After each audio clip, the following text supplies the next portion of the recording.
আমার চাচা অ্যাক্সিডেন্টের পরে পায়ের পাতায় ব্যান্ডেজ করা। আমি একদিন দেখি তিনি খাটের উপরে বসে দেয়ালে হাত মেরে তায়াম্মুম করে নামাজ পড়ছেন। আমি জানি যে যে অংশের সমস্যা তা শুধু ধুবে না, বাকি অঙ্গ ধুতে হয়। সুতরাং অজু ছাড়া ইনি যে তায়াম্মুম করে নামাজ পড়ছেন তার তায়াম্মুম হচ্ছে কি? দ্বিতীয় জিজ্ঞাসা, ওয়ালের উপর হাত মেরে তায়াম্মুম করলে তায়াম্মুম সহি হবে কিনা?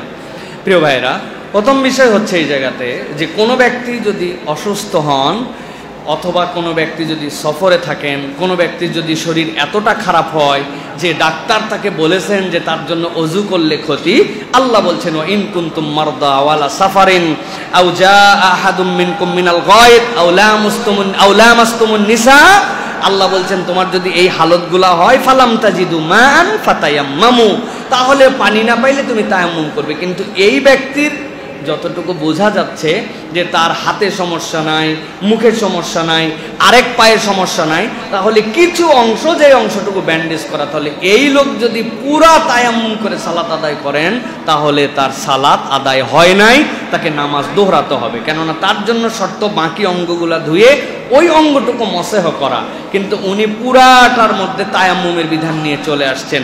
এই জন্য তার বুঝ দিয়ে মাসলা জানায় তাকে বলতে হবে আপনি নামাজ দোহরায় নেন। আর যদি ডাক্তার আপনাকে বলে যে এইটুকু অল্পই আঘাত, কিন্তু এতেও যদি আপনি অজু করেন তাহলে আপনার মৃত্যুর সম্ভাবনা আছে অথবা এটার দ্বারা আপনার ক্ষতি হবে, সেটার মাসলা ভিন্ন। কিন্তু শুধুমাত্র এই পায়ের আঘাতের জন্য হাত ধোয়া বন্ধ করে দিয়েছেন, মুখ ধোয়া বন্ধ করে পুরা তায়াম্মুম করছেন, আপনার নামাজ আদায় হবে না। দ্বিতীয় কথা হচ্ছে যে ওয়ালের উপরে যদি আপনি তায়াম্মুম করেন তাহলে আপনার বিধান কি? মনে রাখতে হবে যেই ওয়াল সিমেন্ট, বালি এবং ইটের সমন্বয়ে, এই ওয়ালটা হচ্ছে আপনার জন্য তায়াম্মুম বৈধ, এটার উপর আপনি তায়াম্মুম করতে পারবেন। দ্বিতীয় প্রশ্ন হচ্ছে এর উপরে যদি রং হয়, সেই রংটা যদি চুনা হয়, চুন হচ্ছে মাটির থেকে উঠে আসা একটা উপাদান, এই চুনা হয়, তাহলে তার উপরেও যদি আপনি হাত মারেন সাঈদান তাইয়িব হিসাবে আপনার তায়াম্মুম হবে।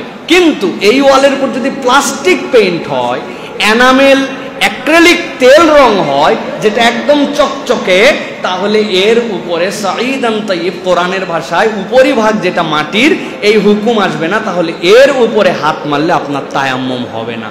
এটা আপনাকে মনে রাখতে হবে প্রিয় ভাইয়েরা। আশা করি আপনার উত্তর পেয়েছেন।